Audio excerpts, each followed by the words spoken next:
You're watching the KOAM Morning News on Fox 14. Right now, right now at 7, Kansas Governor Laura Kelly vetoes part of a $6 billion funding plan for schools. And we take you live to Miami, Oklahoma to learn more about a hidden military treasure. And we've got showers and thunderstorms making their way into the 4 states. We'll take another look at that stormy forecast when the KOAM Morning News continues. The 4 states' most watched news starts now. Thanks for joining us for the KOAM Morning News on Fox 14. I'm Tanya Bach. A person of interest in a decades-old Delaware County missing person case has reportedly killed himself in southern Texas. Peggy Sweeten was 52 years old when she was reported missing from her home on Grand Lake in January of 1998. She lived there at the time with her husband, James. On Thursday afternoon, Delaware County Sheriff's Office released that James Sweeten had killed himself in Willasco, Texas. Police department in Texas stated they received a call about a suicidal person at an RV park. When they arrived, they found his body in an outbuilding. The apparent suicide comes days after the Delaware County Sheriff's Office sent a dive team into Grand Lake near the home Sweeten had lived in. Earlier this month, a barrel was located underwater that was believed to be connected to Peggy's disappearance. The dive team was unable to retrieve the entire barrel due to deterioration. No new evidence was found. On Thursday, Kansas Governor Laura Kelly vetoed part of a $6 billion funding plan for the state's K-12 schools. Governor Kelly said she objected to one provision that she says would cut funding for rural public schools who have been dealing with declining enrollment. The spending plan, which would provide the bulk of the money that the state's 286 school districts rely on, would also expand a program aimed at providing private school scholarships for low-income families.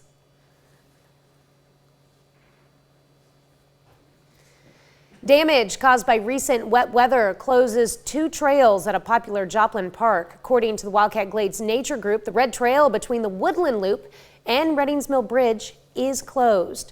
A crack in the trail opened up along a portion of the walkway. Now, the green trail, also known as the Bluff Trail, is closed from the south side of the Reddings Mill Bridge to Mother Nature's crack as the bridge crossing area at Spring Creek is flooded. And we've got more rain on the way. Showers and thunderstorms starting to roll into the area, moving from roughly west to the east-northeast across the area. So here's a live look at the Skywatch Storm Tracker. And we have even those thunderstorms building into parts of northeast Oklahoma. And those will continue to stick with us through most of our Friday, and they'll eventually exit, say, between 10 and midnight tonight from west to east. As we go through the day, though, we could see a strong storm or two. We're talking maybe some small hail, gusty winds, nothing too significant, but again, a stronger storm or two possible. As we get our day started, though, some of us are going to be a little warmer than others. MoDOT camera, 20th and range line, it's starting to get a little cloudier and a little darker off to the west from the KDOT camera at 69 and 400 just south of Pittsburgh. And our camera at 7th and range line showing those darker clouds ahead of the showers and storms out there. 64 in Joplin. We got a calm breeze right now under what is obviously mostly cloudy skies. Said it's 62 in Lamar and Pittsburgh, 64 Parsons, 66 Chanute, 64 Miami, and 66 in Neosho. We get our day started. Showers, thunderstorms increase. Now, those of us roughly east of Highway 7 expected to make it to the low 70s. If you're west of Highway 7, starting to get into that rain, not expected to really make it out of the 60s. Showers and thunderstorms sticking with us through the afternoon and into the evening, as we mentioned, back down to the mid-50s for our overnight lows. Could see some gusty winds out there as well. And if you're planning to participate in the Joplin Memorial Run tomorrow morning, starts at 6:45. At 7, we're looking at 54, partly cloudy. By 9, mostly clear and 60, and mostly clear at 11 and 63. So a little bit of a chilly start, but otherwise great weather out there. We'll have another look at your forecast and how next week is shaping up here in a few more minutes. Tanya? All right, thanks, Chris. It started as a small military museum and then grew in the town of Miami, Oklahoma. Miami Legion Post 147, like I said, started as a small room full of history, but it grew to so much more. Our very own Carrie Worthen joins us from Miami, Oklahoma, live with more on the story. Good morning, Carrie. Good morning, Tanya. So this museum started in 2012 as just a small room, and it grew to 3 rooms. So from the funding of thanks to Glenn Pitts and J&M Farms. So they're hoping to grow it even more here with more funding.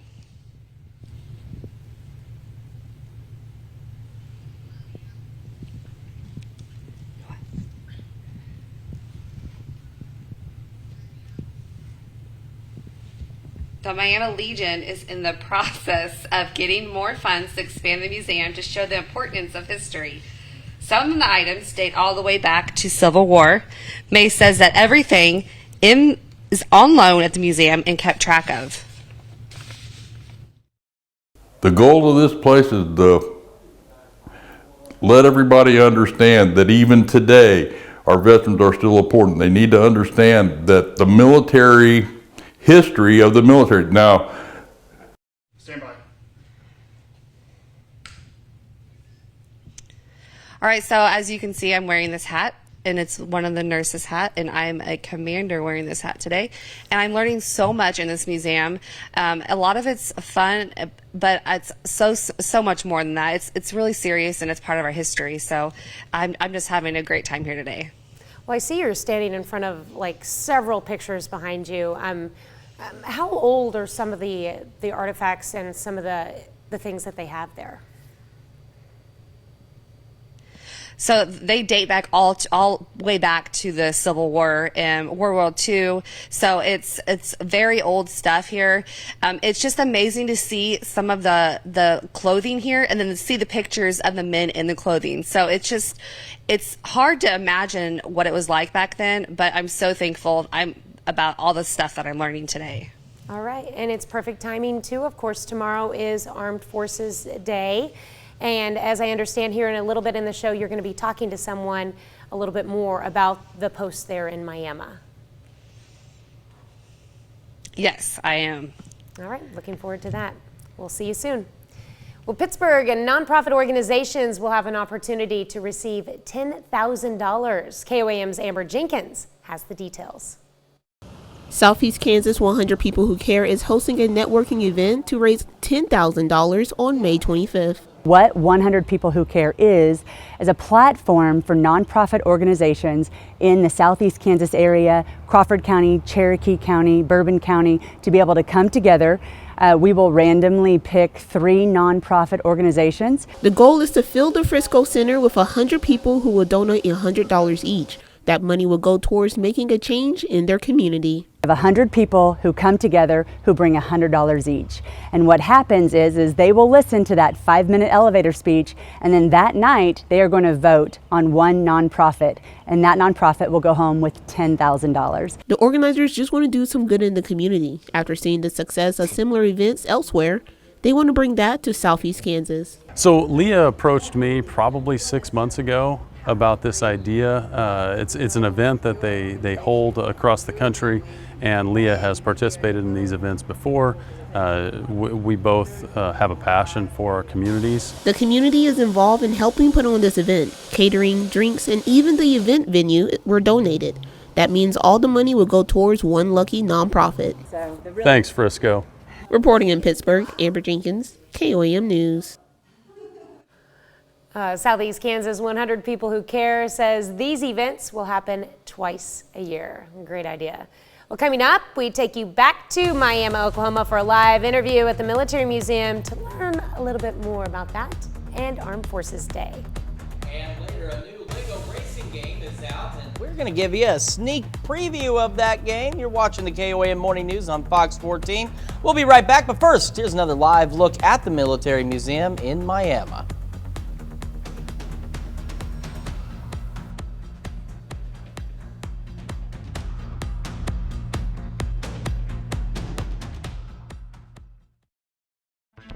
Hello, I'm Ryan.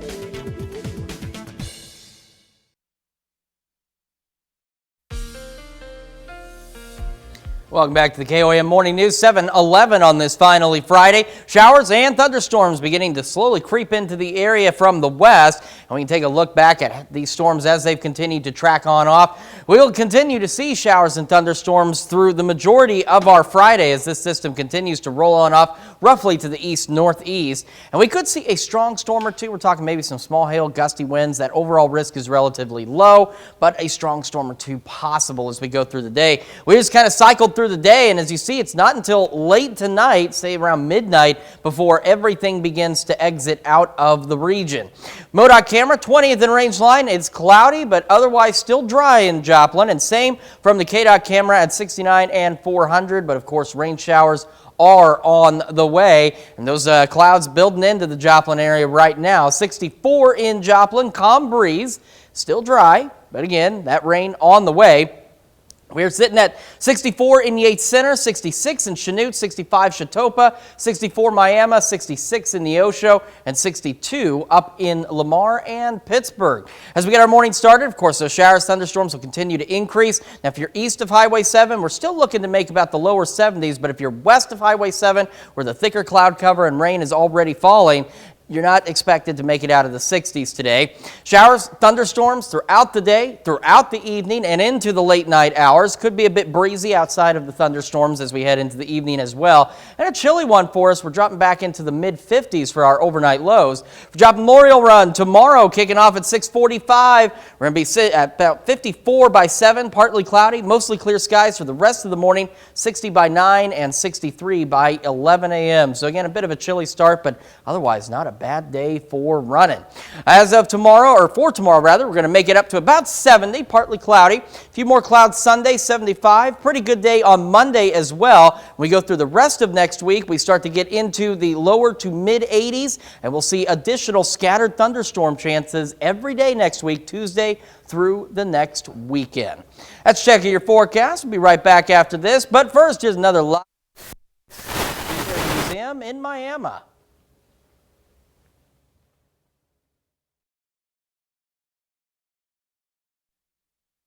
Prompter so slow in the A block because so he could fix an overdrive issue.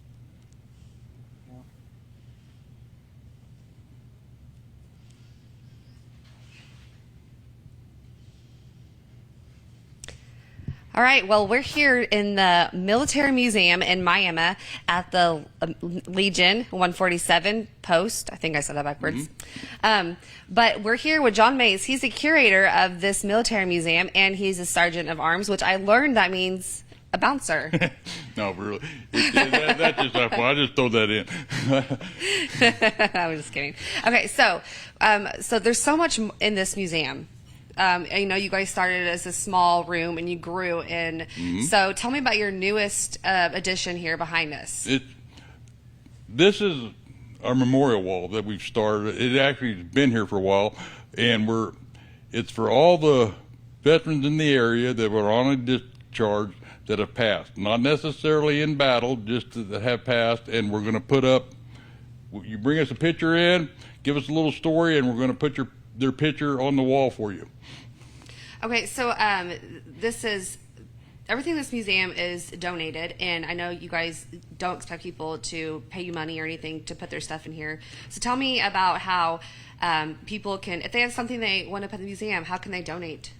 They can get a hold of anybody here at the American Legion or me, and we'll meet you here. We fill out a card on what you're donating or putting on loan, I prefer to say, into the museum, and then we'll display whatever items there is. And how important is this museum to not only the community, but to people around here? It's quite important. Here in the last few years, I've really tried to bring children in here to help learn the history of the museum. And then you said there's a lot of children from schools and even summer programs that come in here to take a tour. What is it like telling the children about this place? To start with, they're really amazed that we have nobody that showed them what the history is. Okay, so I'll have more on this museum later on our website at KOAMnewsnow.com with the article and links to the museum in case you want to get a hold of them to come see the amazing stuff here. Back to you, Tanya. All right, thank you so much, Carrie. We'll be right back. Well, a new Lego game lets players' imaginations run wild with building raceable Lego vehicles. Rick Damagella reports. Hello, Bricklandia! I'm Vicki Wheeler. And I'm Parker Carr. Today's top story, you driving fast. Lego 2K Drive puts players behind the wheel of a game involving more than racing. Lego 2K Drive is an open world driving adventure. It's not just a racing game. It's much more than just racing. It is an experience with Lego and vehicles that travel very, very fast. And your goal within the game is to achieve the coveted Sky Trophy, which everybody in Bricklandia is after. Yay! We do have a bit of a mad scientist laboratory going on in the garage. So whatever you build, it takes on the physics of the construction that you apply, right? So if you build something that's very tall, you're going to feel that height when you drive throughout Bricklandia. The game's creative director has this advice for players. So you should get good at drifting from the very beginning in the game. Drifting is the foundation of being good at Lego 2K Drive. It's very simple. You hold down the gas, you go fast, you hold down the brake, and then you steer left and right. And it's as easy as that, and it feels great. Learning to drift is way cooler than learning to parallel park. Leveling up in Hollywood, I'm Rick Damagella. Well, Lego 2K Drive is out for PC, Nintendo Switch, PlayStation, and Xbox consoles.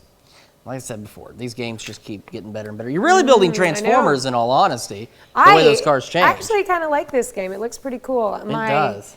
My soon-to-be 9-year-old, who turns 9 in like a couple weeks, this is what he wants for his birthday. He pointed out. I tried to tell him about the Zelda game that my brothers really liked to play when they were little on the Nintendo, which is now for Nintendo Switch. And he's like, no, Lego 2K. It's got to be the Lego game. I'm like, oh, okay. But he likes to build things, so there you go. And that's a great way to do it. Well, we've got more of the KOAM Morning News right after this.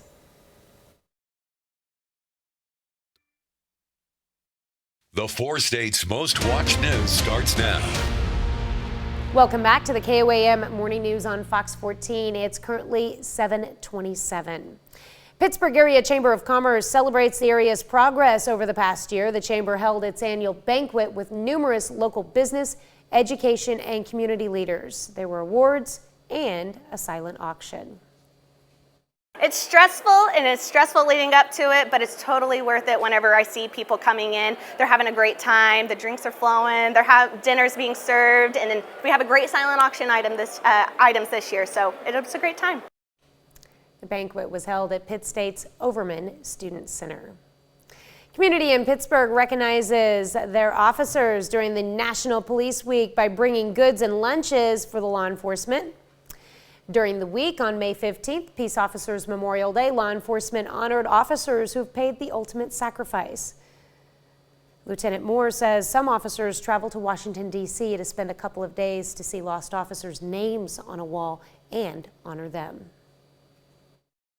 I've actually lost a few friends from around the country that I've done Special Olympics with, and they've lost their lives in the line of duty. So having a day to remember them, especially not only on the time when we remember them all the time, but one day that their families actually get to go to Washington, D.C. and spend a few days there and see their names on the wall and be able to recognize those officers who paid the ultimate sacrifice. The National Police Week this year runs from May 14th to the 20th. Well, showers and thunderstorms continue to move into the area, and they will stick with us through at least 10 to midnight tonight. We'll have those scattered storms, of course, increasing through the morning. If you're east of Highway 7 in Kansas, should make it to the lower 70s. If you're west, you're already under the rain, the clouds, probably not going to make it out of the 60s today. Could see a strong storm or two with maybe some small hail, gusty winds. That overall risk is relatively low, though. And again, thunderstorms continue through the evening and into the late evening hours as well before they eventually start to clear out. And it's another chilly one, dropping back down to the mid-50s tonight. Dropping Memorial Run tomorrow at 6:45, 54 at 7, 60 by 9, 63 by 11. Partly cloudy to mostly clear skies, so a nice start, making it up to 70 for our Saturday. A few more clouds Sunday and in the mid-70s, and temperatures next week climbing low to mid-80s with scattered thunderstorm chances Tuesday through next weekend. Tanya? Integris Health Hospice Northeast in Miami, Oklahoma hosts a memorial walk for residents in memory of their loved ones. Each walker held a lighted candle in honor of those they've lost. The event was free to everyone and included some light refreshments served during the walk, including some cookies. An official says the walk is a special way to honor the life and legacy of Integris's patients.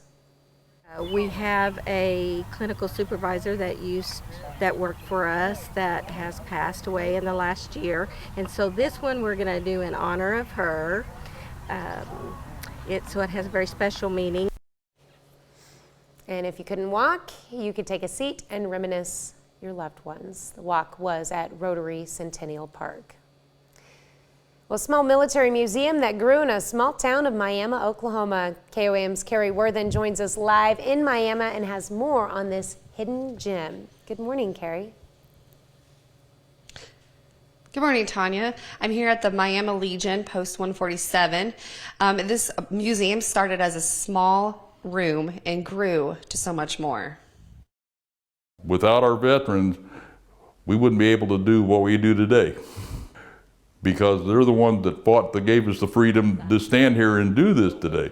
What started out as a small military museum in the town of Miami, Oklahoma, Legion, in 2012, grew to a much larger collection due to the funding from Glenn Pitts, who started the museum, and J&M Farms. We had about a 10 by 10 room, and now we've got actually 3 rooms that we've added to this. So it's grown substantially.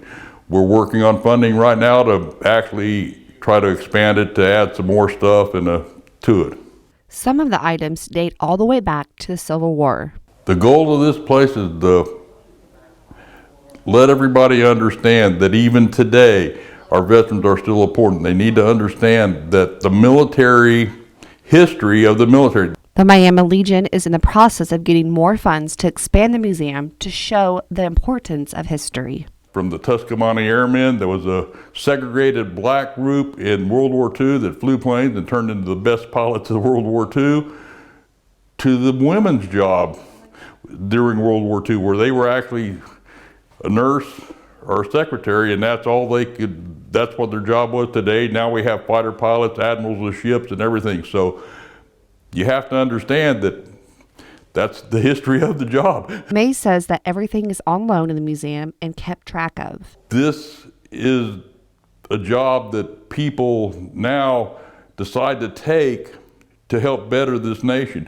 It's not all about fighting in war. I mean, it's about how to keep this country what it is.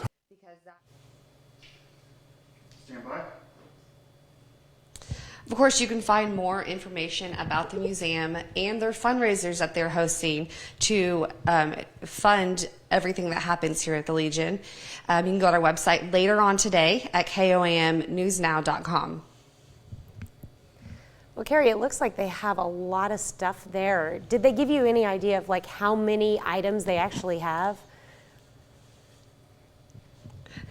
So I asked that question, and he said that it might take a while for him to count, but he said there's probably well over 1,000 items here. I believe it, that's for sure. When are their hours of operation there, that if a community wanted to come and check it out? They're open from 9 to 1, Monday through Thursday, and they said you can call anytime with information about the museum to come look at the museum, as well as any veterans who have questions. They're willing to help them too. All right, well, thank you so much, Carrie. Appreciate it. Well, some area kids performed a good deed to help others in need. McDonald County High School students donated $1,200 to the Children's Miracle Network hospitals at Freeman Health System. Money raised is from a color run the students organized last month on behalf of Nora Beechner. Nora is the 6-year-old daughter of MCHS counselor Joseph Beechner. Feels like it's really fun, and I like coming to my dad's school and taking these pictures with all the high school students. Nora has a rare disease and needs ongoing medical treatment. CMN helps the family with transportation and other expenses related to Nora's traveling to and from treatments. Kansas and Missouri officials hold a press conference on Thursday to make an announcement about the upcoming 2026 FIFA World Cup. Kansas City will be one of the handful of cities chosen to host the World Cup. The city recently played host for the NFL Draft and won the 2023 NFL Super Bowl. That's a look at our top news stories. Coming up this half hour on the KOAM Morning News, Shannon Becker stops in and shares his big 3 stories to wrap up the week. And we're continuing to watch showers and thunderstorms roll into the area. We'll talk about those thunderstorms and our upcoming weekend when we come back. But first, here's a live look from the Military Museum and Miami.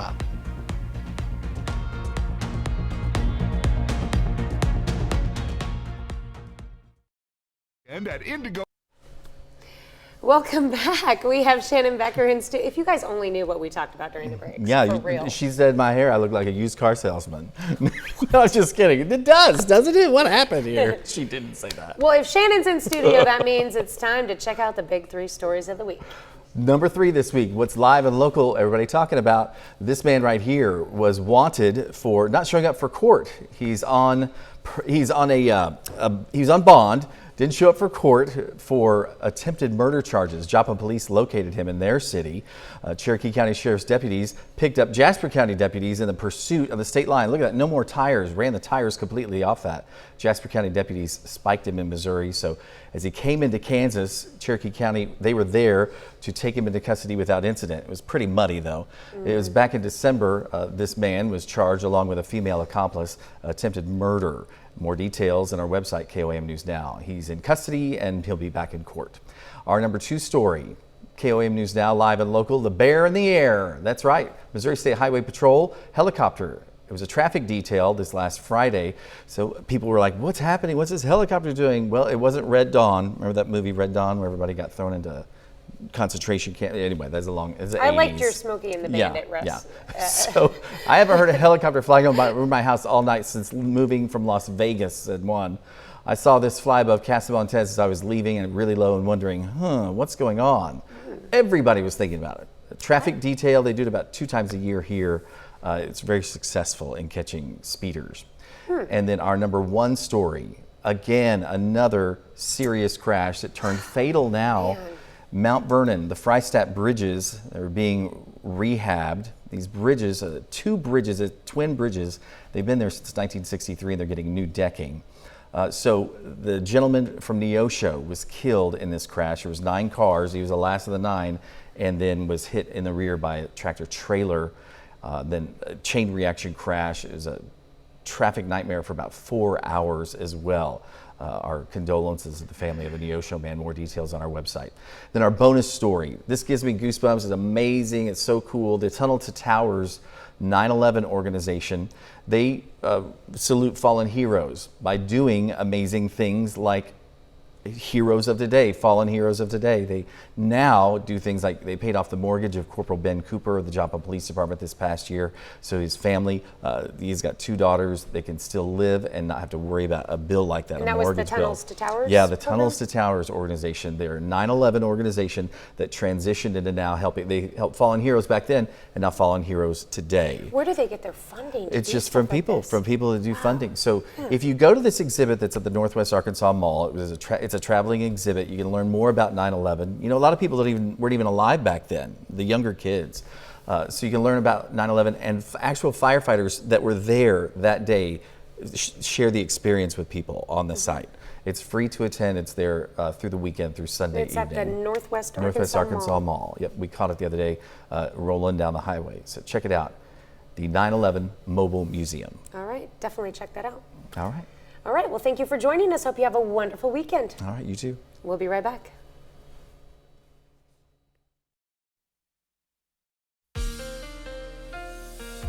Welcome back to the KOAM Morning News, 742. We've been watching these showers and thunderstorms continue to press on off to the east-northeast across the area. More of us getting in on the rain action, and this activity will continue to move through the area slowly but surely today, bringing us some more much-needed rain chances out there, and it will stick with us through the majority of our day. As we look on the future track, you can see where we go to 2 o'clock, we go to 5 o'clock, we go to 8 o'clock, showers and storms, but they're beginning to exit in parts of southeast Kansas by 8, and by between roughly 10 and midnight, these storms will be out of here. We could have a stray strong storm or two with some small hail, gusty winds, but that overall risk is relatively low. MoDOT camera, 20th and Range Line, looking cloudy, but otherwise all right. And same from the KDOT camera at 69 and 400, just south of Pittsburgh. Cloudy skies on our camera at 7th and Range Line in Joplin, 64 with calm winds. Temperatures around the region look about like this. We got 64 Iola, Parsons, Chetopa, Miami, Neosho, Carthage, and 65 in Lamar. We get our day started. Showers, thunderstorms increase. East of Highway 7, we're looking to make it into lower 70s. West of Highway 7, where it's already raining, probably not going to make it out of the 60s. Thunderstorms continue through the afternoon, into the evening, into the late evening hours. Once they clear out, we eventually drop back to the mid-50s. Drop Memorial Run tomorrow at 6:45, 54 at 7 a.m., partly cloudy, mostly clear at 9 and 11 a.m., 60 and 63, so not a bad start for us. Making it up to 70 tomorrow, 75 on Sunday and on Monday, and then temperatures start to warm next week with some additional thunderstorm chances out there as well. That's Check Your Forecast. Here's Tanya Bach with a check of Consumer Watch. Right, the Walt Disney Company says it's ending plans to build a sprawling new corporate campus in Central Florida as its battle with Republican Governor Ron DeSantis continues. DeSantis and the state legislature have been at odds with Disney because the company opposed a law that bans classroom discussions on sexual orientation and gender identity in early grades. Last month, Disney filed a First Amendment lawsuit against DeSantis and other officials. General Motors is recalling nearly 700,000 Chevy Equinoxes and GMC Terrains from model years 2020 to 2023. Problem with the anchor bars can prevent child seats from being installed. And Ford Motor is recalling more than 422,000 vehicles, some for a second time, to fix malfunctioning rear cameras. This includes certain Ford Explorers, plus Lincoln Aviators and Corsairs. And we'll be right back with more after this. But first, let's take a look at the market prices before the opening bell.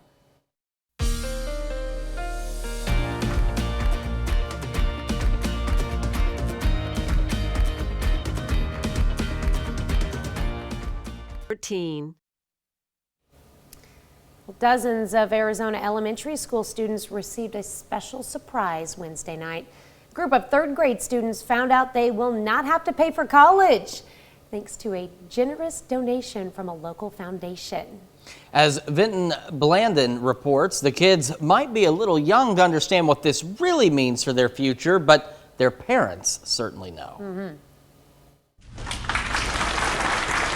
Out of all the people in the room at the Avondale Elementary School District, only a few people knew what was to come. This is very surprising, and we are very grateful. It just took us as a bucket of cold water. So refreshing for Anna Verdine was learning her third grade student from Michael Anderson School was getting a full ride scholarship. He was like, whoa, and he just whispered to my ear, I'm gonna be a scientist. Cristobal Verdine was among dozens Wednesday night getting help from the Rostozzi Foundation. The whole idea is just to introduce the program to them, get them comfortable with the idea, and really get them started thinking about their future. Tom Rostozzi and his family are behind the College Promise scholarships. Students are eligible, the foundation says, when promoting from the Michael Anderson School into the Agua Fria School District and graduating there. Our 4 children all went to college.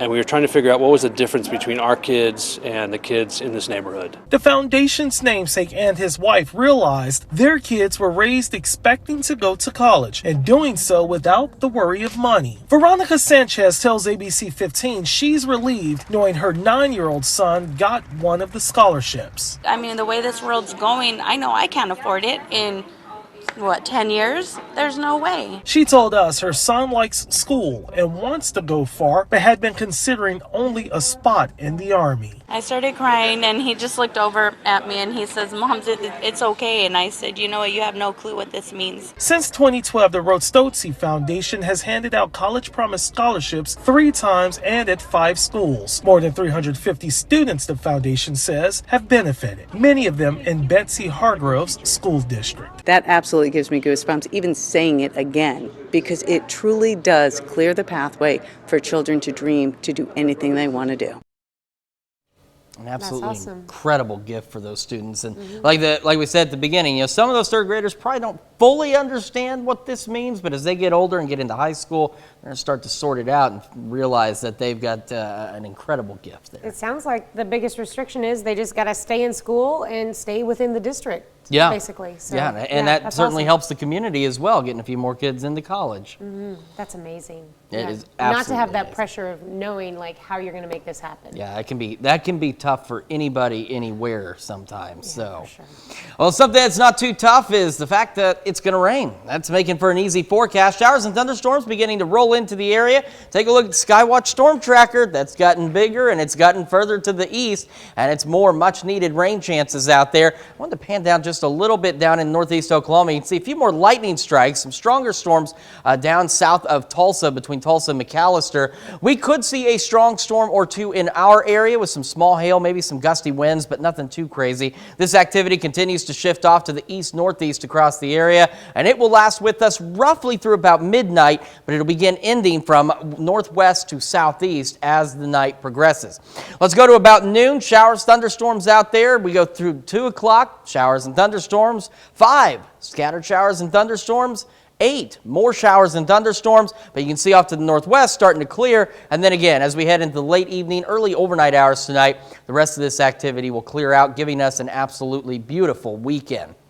Looking at the MoDOT camera at 20th and Rangeline, it is cloudy, but otherwise still dry in Joplin. Same from the KDOT camera at 69 and 400 just south of Pittsburgh. Sky's getting a little darker as the rain slowly but surely gets closer to the Pittsburgh area. And you can see those darker skies off to the west here from our camera at 7th and Rangeline in Joplin. Sitting at 64 with a calm breeze out there. We haven't had to deal with much fog this morning. Last couple of days, plenty of fog out there. 63 in Pittsburgh, 66 Chanute, 65 Neodesha Independence, 64 Miami and Neosho and Carthage, and 65 up in Lamar. We get our morning started. Showers, thunderstorms begin rolling in. If you are east of Highway 7, we're still looking to maybe make the lower 70s out there, but west of Highway 7, because of the rain, the cloud cover, probably not going to make it out of the 60s for our highs today. We'll have another look at your complete forecast and how the weekend is shaping up, as well as the news you need to know right after this. Uneven floors? Call Thresher Foundation Hero. Here's a check of today's top headlines, the news you need to know before you head out the door. Kansas Governor Laura Kelly vetoed part of a $6 billion funding plan for the state's K-12 schools. Governor Kelly said she objected to the provision that she says would cut funding for rural public schools. The spending plan would provide the bulk of the money that the state's 286 school districts rely on. Damage caused by recent weather closed 2 trails at a popular Joplin park. According to the Wildcat Glades Nature Group, the red trail between the Woodland Loop and Reddings Mill Bridge is closed. A crack in the trail opened up along a portion of the walkway. A section of the Green Trail, also known as the Bluff Trail, is also closed as the bridge crossing area at Spring Creek is flooded. What started out as a small military museum at the Miami, Oklahoma Legion in 2012 grew to a much larger collection due to funding from Glenn Pitts, who started the museum, and J&M Farms. And some of the items date all the way back to the Civil War. John Mays, the Post Sergeant at Arms, says everything is on loan in the museum and kept track of. Pittsburgh community recognizes its officers during National Police Week by bringing goods and lunches for local law enforcement. During the week, starting on May 15th, the Peace Officers Memorial Day, law enforcement honored officers who have paid the ultimate sacrifice. And some officers travel to Washington, D.C. to spend a couple of days to see lost officers' names on a wall and honor them. Showers and thunderstorms will continue with us through the majority of our Friday. East of Highway 7, looking to make it low 70s. West of Highway 7, not making it out of the 60s. Showers, thunderstorms, maybe a couple of strong storms out there as we head through the evening, and they should be clearing out right around midnight or so. Lows back to the mid-50s. And as we look to the weekend, we're at 70 tomorrow, partly cloudy, a few more clouds Sunday, and mid-70s. A nice Monday. After that, temperatures continue to warm next week, low to mid-80s with some scattered thunderstorm chances Tuesday through next weekend. All right, some Star Wars fans are spending big bucks on toy collectibles. The large Star Wars toy collection went up for auction in England. The collection included a Palitoy Star Wars Vintage Return of the Jedi security guard figure and a Star Wars Vintage Cantina action play set. Ooh, that'd be cool. The collection sold for nearly $350,000. That's more than 10 times the pre-sale estimate. I know there's some big fans of a number of shows out there, especially Star Wars. You get Star Trek. Number of different people out there collecting a number of different things, and some of them willing to pay pretty top dollar for. Somewhere in my mom's house, my older brother has a ton of Star Wars figurines from the same time period. But none of them, they're all well played with, but they... Still, somebody might want them at some point. Yeah, for sure. All right, well, thank you so much for letting us put the good in your morning. We're going to be back with more news and weather today at noon. Have a great morning and an even better day.